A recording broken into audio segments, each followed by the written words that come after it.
కొత్తగా కలిసేది మంది వాళ్ళు ఎన్నికల ముందు కలిసినారు, ఎన్నికల తర్వాత కలుస్తున్నారు, వాళ్ళు బహిరంగంగానే కలిసిపోతున్నారు.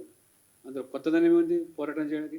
మీరు అడగకముందే ఇవాళ మోదీ ప్రభుత్వం కేంద్రం ఇవాళ ఈ రాష్ట్రానికి ఎన్ని నిధులు ఇచ్చిందో తడవకు రాష్ట్ర అధ్యక్షులు కిషన్ రెడ్డి గారు కానీ మీకు పవర్ పాయింట్ ప్రజెంటేషన్ చేసి చూపించాం అంకెలతో సహా.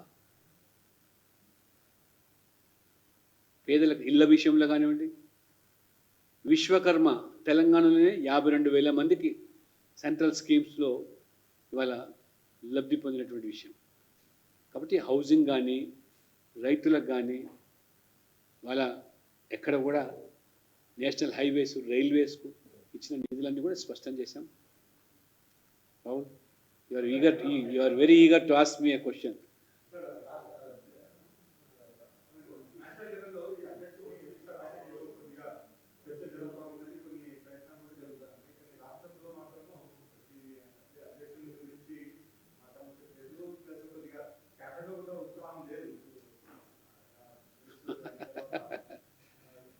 రాష్ట్రంలో కానీ దేశంలో కానీ అధ్యక్షుని విషయంలో ఇంకా చర్చ ఎక్కడ లేదు.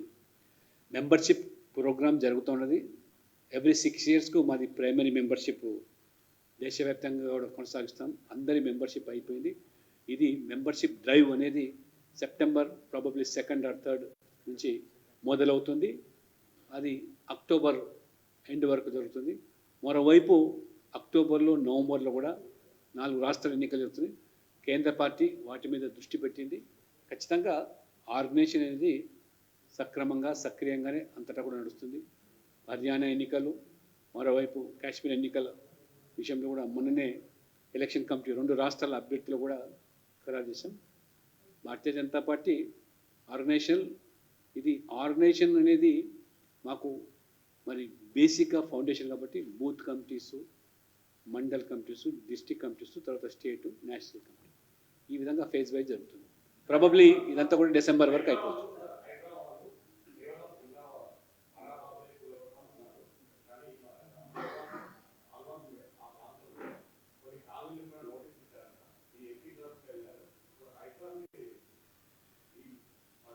నేను చాలా కేటగిరికల్గా హైదరాబాద్ గురించి మీకు చాలా వివరంగా చెప్పాను. ఇవాళ చెరువులు ఆక్రమించుకున్నటువంటి బడాబాబులని ఎవరైనా దాన్ని తొలగించాల్సిందే, నథింగ్ కాంప్రమైజ్ కావాల్సి. కానీ పేద ప్రజలు ఎవరైతే ఇల్లు కట్టుకున్నారో, చాలా చోట్ల మిడిల్ క్లాస్ అనుమతులు పొందినారో, మీరు ప్రభుత్వం అనుమతులు ఇచ్చి బ్యాంకు లోన్ ఇచ్చినటువంటి ఆ చిన్న బిల్డింగ్స్, ఫ్లాట్స్, వాటిని మరి అమానవీయంగా కూల్చడం అనేది బాగా. అందుకనే మీరు పబ్లిష్ చేయండి, పబ్లిక్ డొమైన్లో పెట్టండి ఏవి చెరువులు ఆక్రమించబడ్డాయి, FTL బఫర్ జోన్లో కట్టినటువంటి ఫామ్ హౌస్లు ఏంటి, భవంతులు ఏంటి, మగ్గలాలు ఏంటి, వాటి మీద దృష్టి పెట్టండి. తప్పకుండా వాటిని కొట్టండి, మేము వద్దంటలేదు. ఎందుకంటే ఫైనల్లీ చెరువులను కాపాడాలా. అప్పుడు Hyderabad suppose to be A lake city.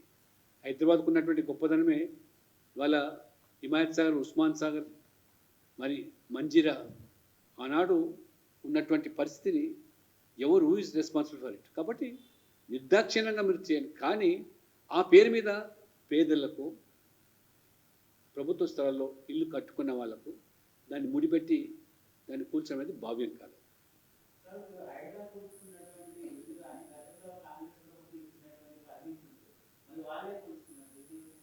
అందుకని నేను చెప్తాను, పబ్లిక్ డొమైన్లో పెట్టండి.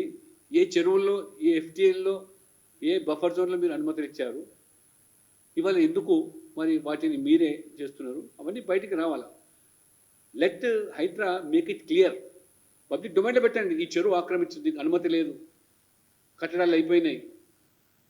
కానీ అనుమతి ఇచ్చింది ఉన్నట్టయితే అటువంటి బిల్డింగ్స్ కానీ అటువంటి ఇళ్ళ మీద కానివ్వండి, దాని మీద మీరు దాన్ని సామాన్యులను దాన్ని బాధ్యతలు చేయకూడదు, అవసరం విక్టిమ్ చేయాల్సిన అవసరం లేదు.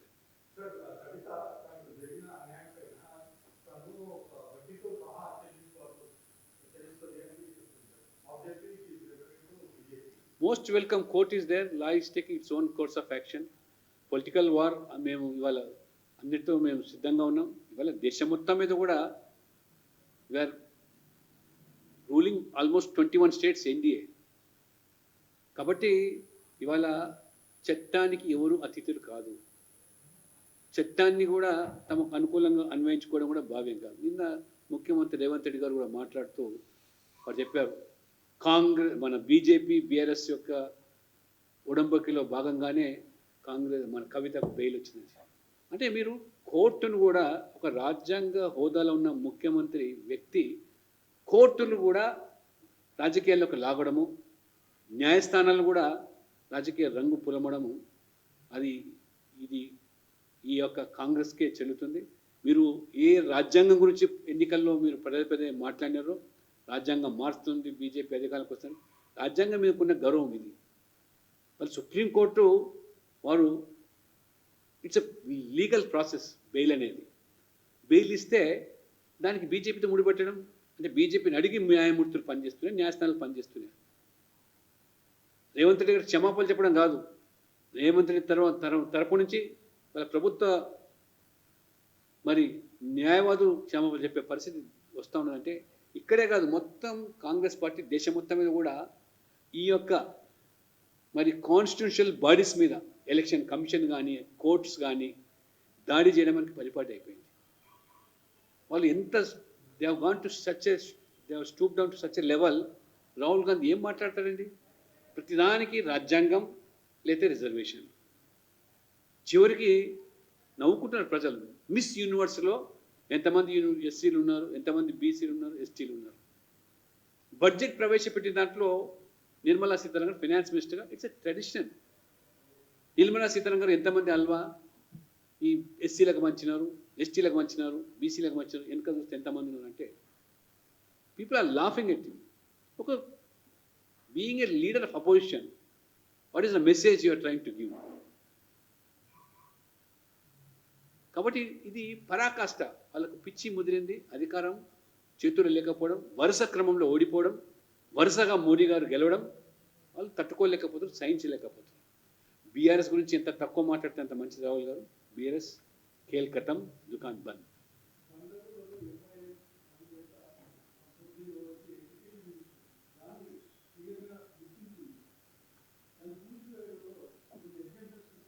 నేను అదే చెప్తున్నాను, ఇవాళ రాజకీయ కోణంలో కాకుండా మీ చిత్తశుద్ధి చాటుకోవాలంటే ఖచ్చితంగా రేవంత్ రెడ్డి గారు, ముఖ్యమంత్రి గారు, మీరు చెరువుల ఆక్రమణలకు గురైపోయినట్టయితే మీరు చాలా స్పష్టంగా పబ్లిక్ డొమైన్లో పెట్టండి.